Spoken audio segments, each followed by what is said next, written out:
So they managed to produce Concept 1, and it's a luxury supercar. So they didn't want to do mass production.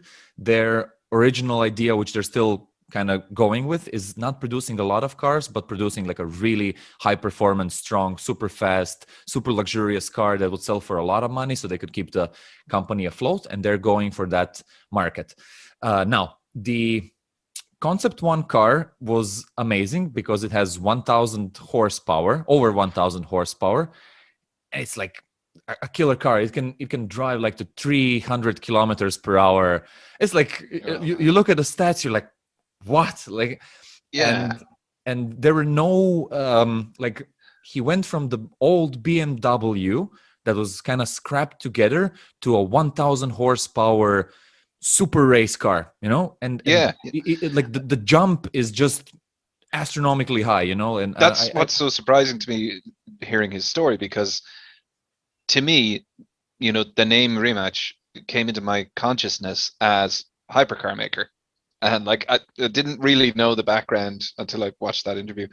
And to hear it described at that leap from the rebuilt BMW to a bloody supercar, that's amazing. Yeah.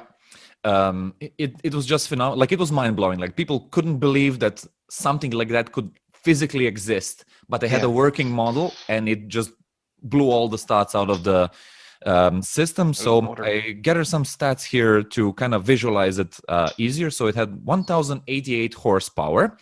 Acceleration from 0 to 100 was 2.8 seconds, which was pretty good. Max velocity could be 325 kilometers per hour. So that's Formula F1 level. And its range would also surprise you. 330 kilometers.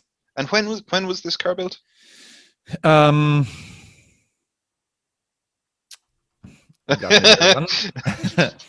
Sorry, man. No worries. I'll Google it real quick, but it should be a few years back. So, because like I remember hearing about this at least 5 or 6 years ago. From first production, they produced 8 from January 2013 to November 2014. Yeah, so those stats are insane back then. Insane. I think around that time, the best Tesla was doing was 3.2 seconds to 100 kilometers, and probably I think topping out at the 300 kilometer range as well. Not 100% on that. They may have had more range, but like it's a supercar. Hey, thanks for watching this video. If you want to see the full version, go to the Uncle Gold Podcast YouTube channel or watch the next clip.